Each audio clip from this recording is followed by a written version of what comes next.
Get ready. This is again 120 words per minute. Purely legal passage. Start. By an application under Section 8 of the Arbitration and Conciliation Act 1996 on behalf of Regency, the arbitration clause in the agreement was set out and the civil judge senior division was asked to refer the parties to arbitration. The learned advocate appearing on behalf of the appellant has taken us through the record and argued that when it comes to serious allegations of fraud, an arbitrator's jurisdiction gets ousted, and reading the pleadings in the civil suit, it is obvious that serious allegations of fraud being raised in the present case, the dispute is thus rendered non arbitrable. She then referred to Section 8 of the 1996 Act as amended by the Arbitration and Conciliation Amendment Act 2015 to further argue that both the district judge as well as the High Court did not look into the requirements of the amended Section 8. She also argued that basing herself on the 7 judge bench judgment that the correct application of Section 8 is not a mere mechanical incantation of the section, the court having to apply its mind as to whether there exists an arbitration agreement at all, which would include whether the subject matter of the proceeding is not at all arbitrable. She also argued that the original agreement did not contain an arbitration clause, and since the suit was to set aside that agreement as well, the dispute could not be decided piecemeal, and on this ground also ought not to have been referred to arbitration. She then relied heavily upon Section 31 of the Specific Relief Act 1963 and stated that a reading of the plaint and the prayers in the suit would show that the suit is one for cancellation of 3 written instruments. This being so, the proceeding under Section 31 being a proceeding in rem would fall within one of the exceptions made out. For this purpose, she relied heavily upon a judgment of the High Court of Judicature at Hyderabad for Telangana and Andhra Pradesh. On all these grounds, therefore, the cryptic judgment of the Bombay High Court ought to be set aside and the suit should be set down for hearing to be disposed of within a short time frame.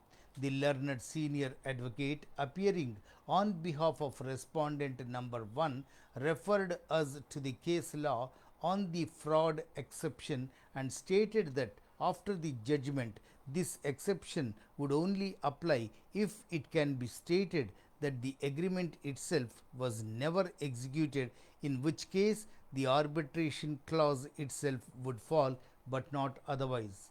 Also, since there are no public ramifications in the present proceeding, and in particular no ramifications of a criminal nature, neither of the conditions precedent for the application of the fraud exception being present in this case, it is clear that the judgments of the courts below were correct in law.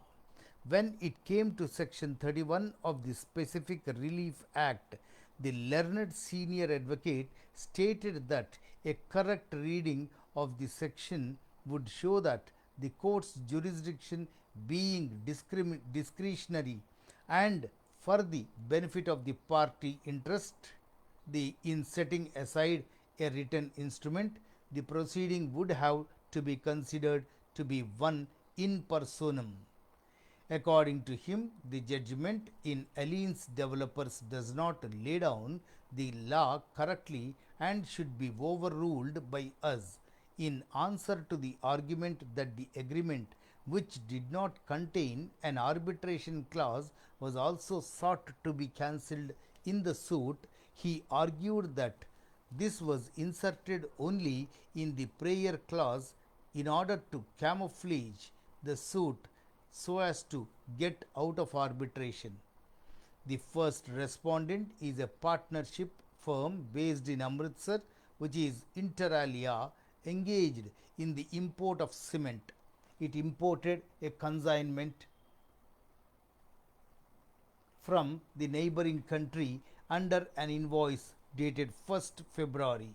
A truck crossed the zero line with a customs cargo manifest. The goods arrived at the Land Customs Station Road Cargo, Amritsar on the same day.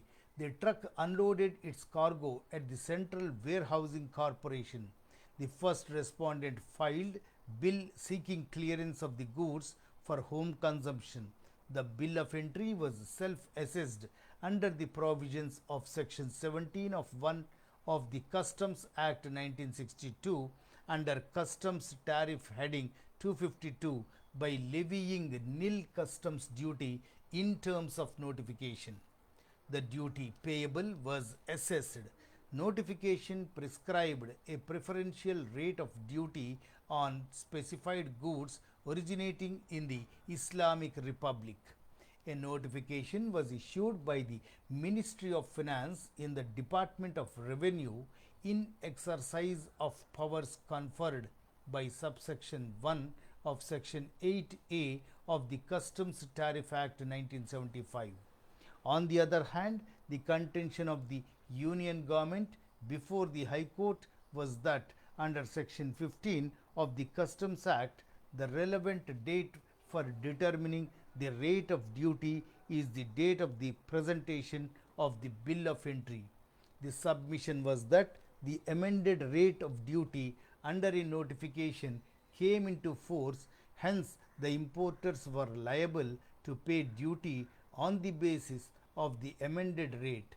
The purpose of the notification being to discourage the import of goods from the neighboring country, it has prospective effect.